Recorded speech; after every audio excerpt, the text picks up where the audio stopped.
Hello everyone, welcome to another lecture at Easy Chemistry. आप लोग सोचोगे कि दोबारा कौन सा नया लेक्चर है, but today we will be discussing, or rather we will be revising the number of chapters up to chapter 4 according to NCERT syllabus, what we have done so far. However, for some of my student friends who are preparing for various competitive exams right now, we will be touching chapter 7 and 8 also as an overview for these students. So everyone, before we reach to the overview stage, let me just go through the chapters 1, 2 and 3 in a quick moment. हाँ, तो बच्चों, chapter 1 ने हमें बताया कि chemistry everyday life में present है। अब ये बात जो है वो जिस दिन मैंने अपना एक चैनल स्टार्ट किया था आप लोगों के लिए, तब भी मैंने बोला था कि केमिस्ट्री हमारे एवरीडे लाइफ में प्रेजेंट है and chemistry is a life right from the time we get up to the time we go to sleep.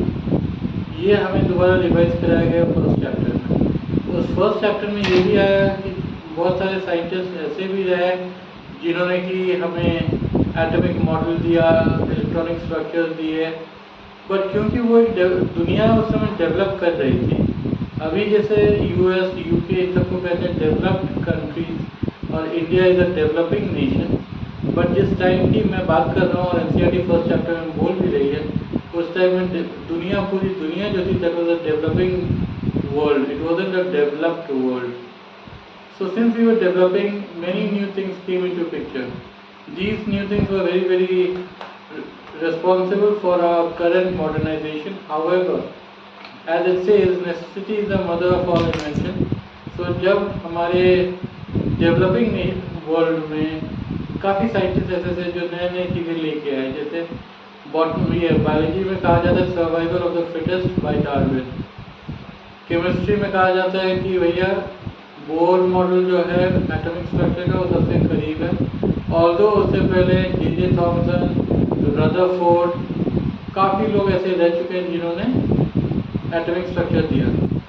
Atomic structure जब सामने आ गया तो ऑनरेबल कोलोम और मिस्टर जूल ने भी बीइंग अ फिजिसिस्ट सेड कि इलेक्ट्रिसिटी जो है सिर्फ इलेक्ट्रॉन्स के ट्रांसफर की वजह से ही जनरेट होती है।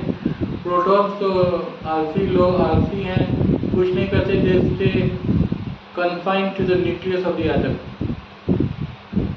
However, this very statement raised a number of doubts in the scientific circles that we initially said that Dalton had told us the atom is the smallest indivisible particle of the material, and now it was time for J.J. Thomson and other contemporary scientists to show us that atom was not the smallest particles known to mankind.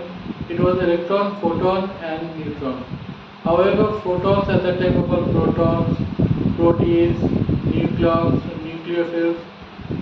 So various scientists gave us this information. However, at that time physicists जो काम कर रहे थे वो दिखा ये रहे थे कि जो करंट होती है या स्ट्रीम ऑफ चार्ज जो होता है, that is nothing but the movement of electrons from one side to the other.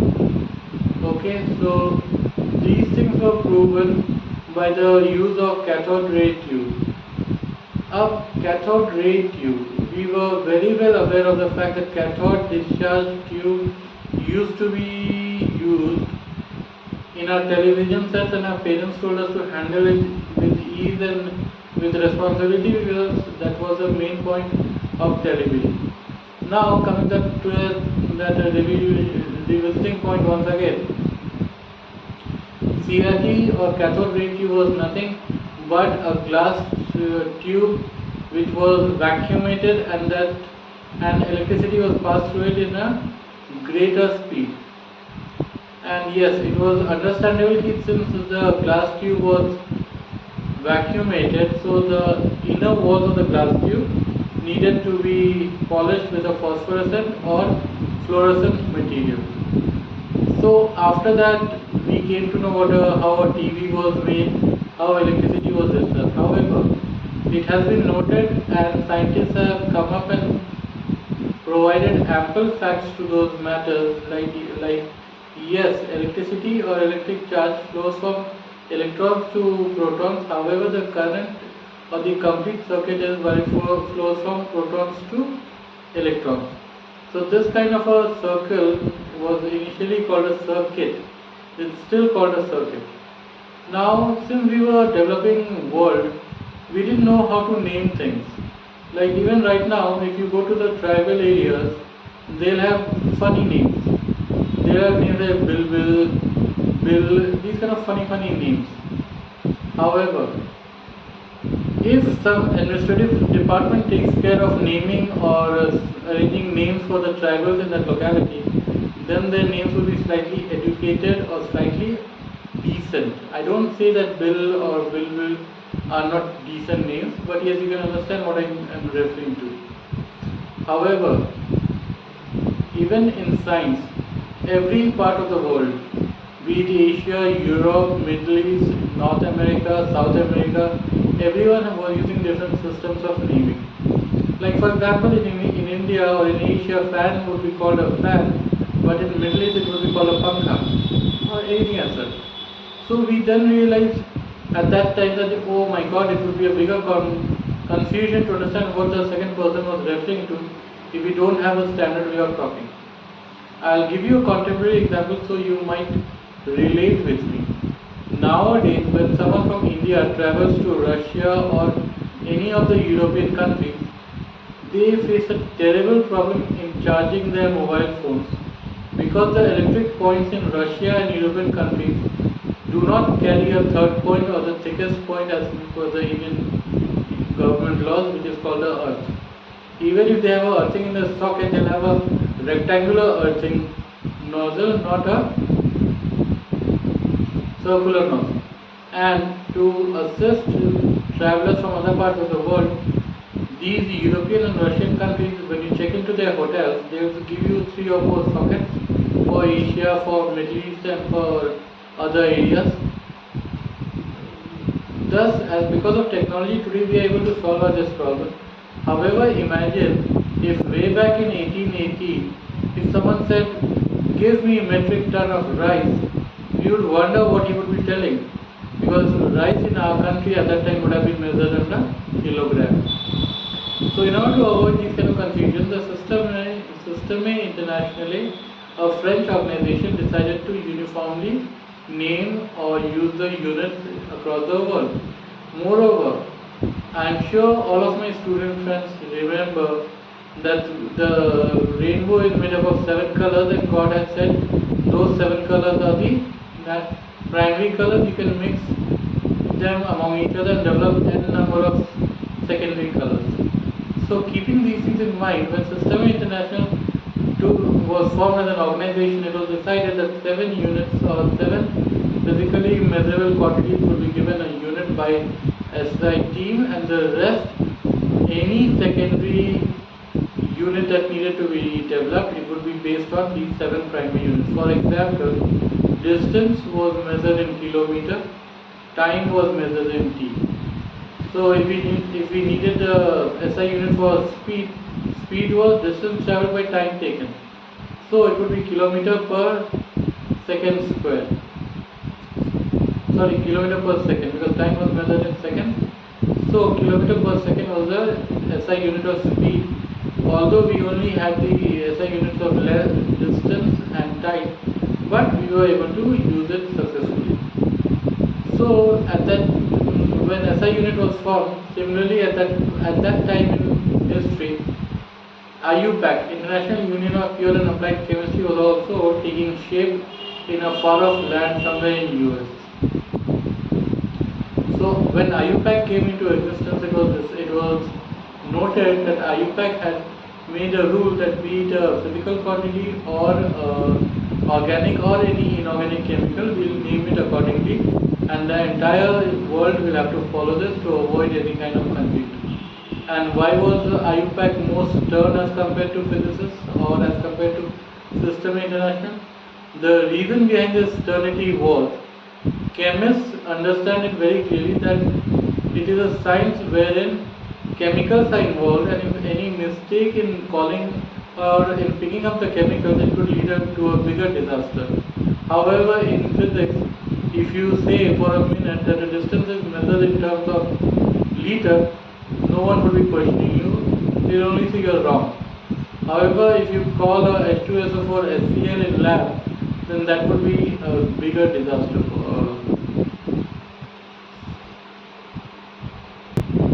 So, as IUPAC was taking it very seriously, in all the developing world at that time, what the scientists did was they had no option other than accepting the proposal made by IUPAC that the countries or every chemist in every part of the world will have to follow the same nomenclature structure.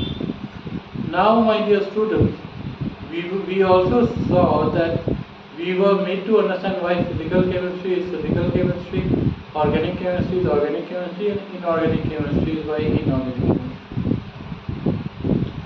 So, physical chemistry. If I ask you the meaning of the word physical, you would say anything that can be touched or seen. Absolutely correct. So, physical chemistry deals with those kind of topics which you can see and feel and hear and understand, and also touch and taste. How is that possible? The base or the backbone of physical chemistry is periodic table. Periodic table was surely taught by various teachers to you. Today we will be doing a slight touch base while this lecture is going on.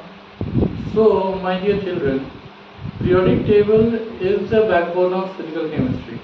Why do I say this is because periodic table is nothing but the classification of elements based on their periodic or resonating properties.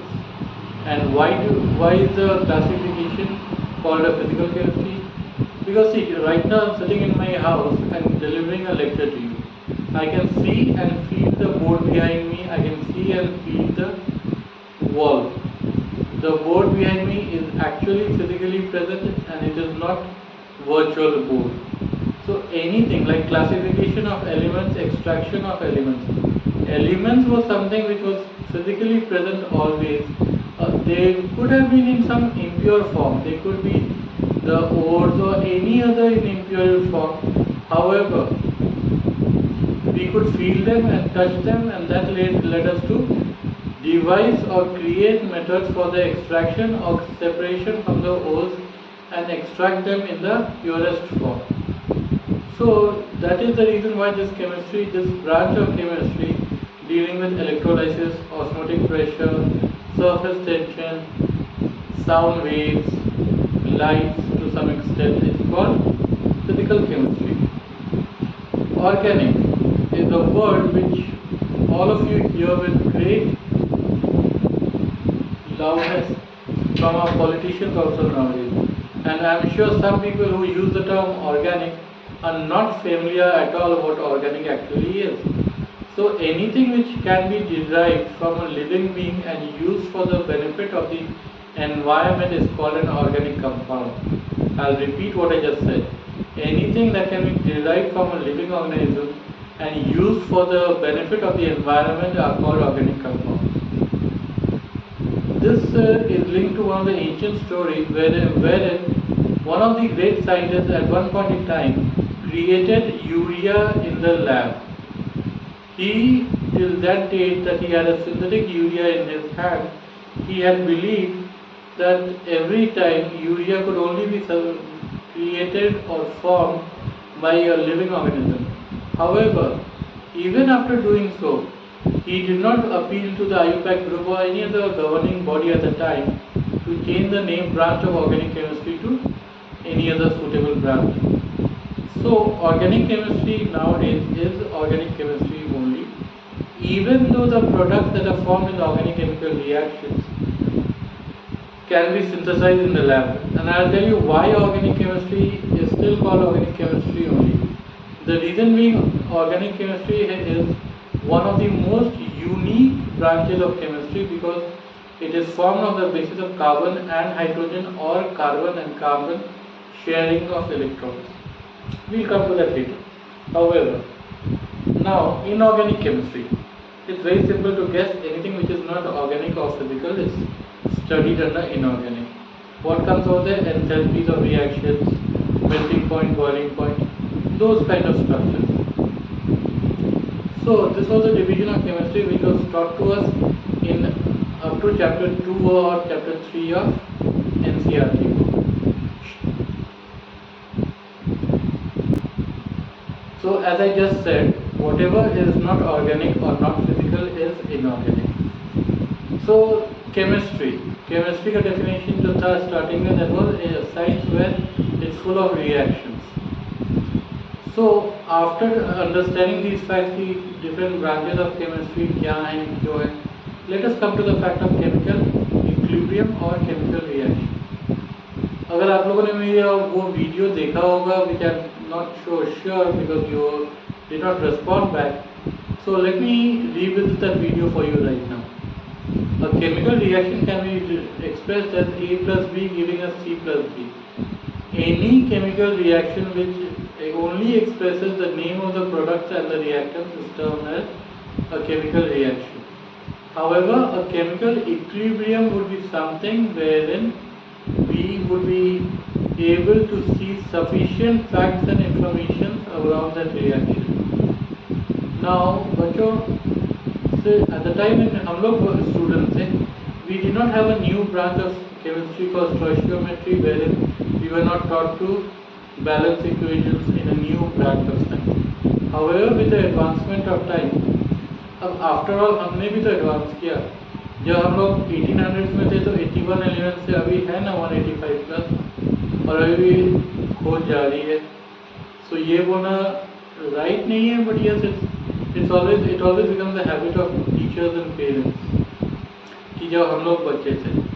So students, when we were students, we did not have a new branch called stoichiometry. अब अगर आपको याद होगा atomic theory में या physicist की theory में कि energy cannot be created not destroyed, it can only be transferred from one system to the other.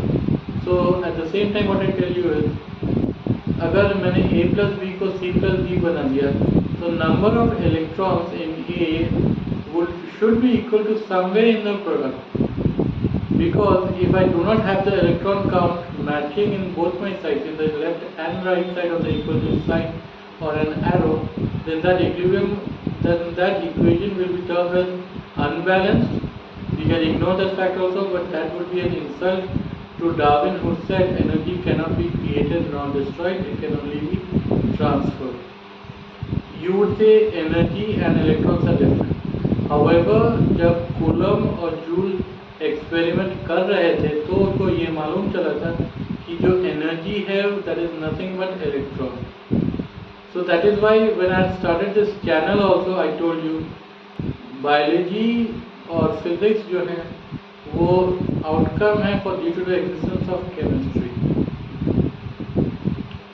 Okay, so going by that point also, जब इक्वेशन को बैलेंस करते हैं हमें ये देखना होता है कि सिंपल सी फैक्ट है कि लेफ्ट हैंड साइड में जितने इलेक्ट्रॉन्स यूज हुए हैं उतने ही इलेक्ट्रॉन्स राइट हैंड साइड में फॉर्म हुए हैं. Now you'd be asking me, perhaps is what I imagine, कि why do we count only few electrons? The answer to the students is we only take into consideration the valence electrons or the electrons in the outermost orbit of the element for the formation of new carbon. Because if we take some electrons from middle, then due to the external forces or the dipolar forces, that particular atom of the element may collide or may crash.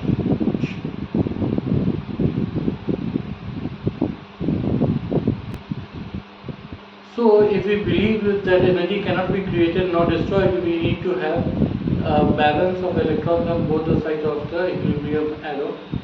At that junction in time when the electrons are balanced in the left hand side is equal to RHS, we call it a balance equation. Now students, a balance equation supports Darwin's theory as well. However, going down the line, we have seen that there are many situations wherein it gets tough to balance the equation. Why? Because some of the electrical charges get disperse in the wave. So it's very necessary for us to understand how much charge one electron carries.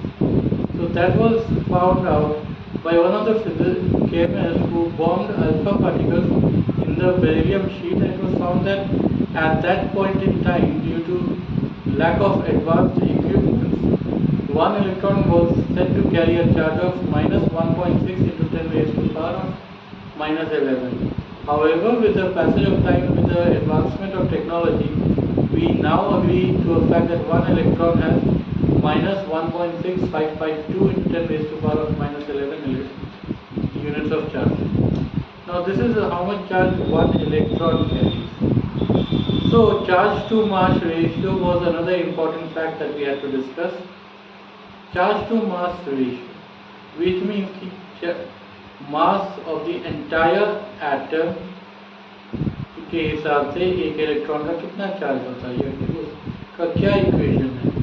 So minus 1.758892 into 10 raised to the power of minus 19 was the ratio between mass of the electron and the charge of the electron. But that mass of the electron was the total mass of the electron.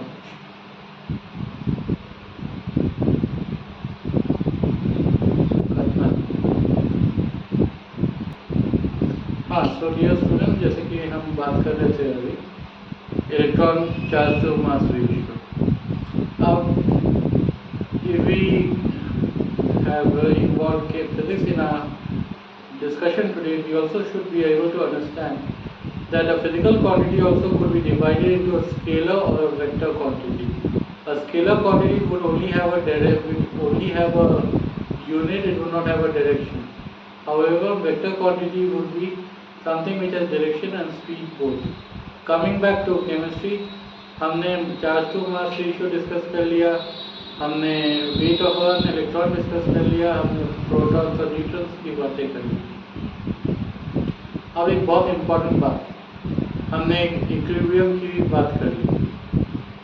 So when the chemical equation is at equilibrium, which means right hand side and left hand side have equal number of electrons, there is a situation wherein ionic equilibrium also should exist, which means at that time we would not be seeing the compound that is formed, but we will be counting the electrons on both the sides of the chemical equation arrow. And what is the situation when we would be doing that? We would be doing that when we are studying the process of electrolysis, because what electrolysis does is it breaks down the current into positive and negative aspects, and the charges travel through the electrolytes with great ease. So coming back to the topic for the last time in this lecture, electrolysis की time पे we'll have an ionic equilibrium. Also now the next topic which we will be taking up in greater detail going forward in my next lecture would be bonding. However, today let me just talk about it for a couple of minutes. Chemicals are formed because of bonding. Because what basically are compounds? Compounds are a mixture of 2 or 3 different elements. So एक element की उतनी औकात नहीं होती जितनी एक compound की होती है. अगर वो एलिमेंट कंपाउंड के साथ मिल जाता है तो it is not tortured by any other sources. Why? Because compound is a group which has many elements. Similarly, हम human beings जो हैं, we are social animals. अगर हम अकेले होते हैं तो हम पे कोई भी मार सकता है, but if we are together in a group, if we exhibit unity, there is no loss that can happen to us. So as I was telling you, that compounds can only be formed when there is a bonding between 2 adjacent elements.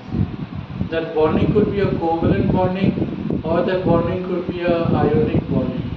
Ionic bonding would be when the electrons are transferred from one to the other in a hurry, because the element which is transferring the electron is successfully trying to attain the octet structure as fast as possible. On the other hand, there is covalent bonding wherein the 2 elements share the electrons.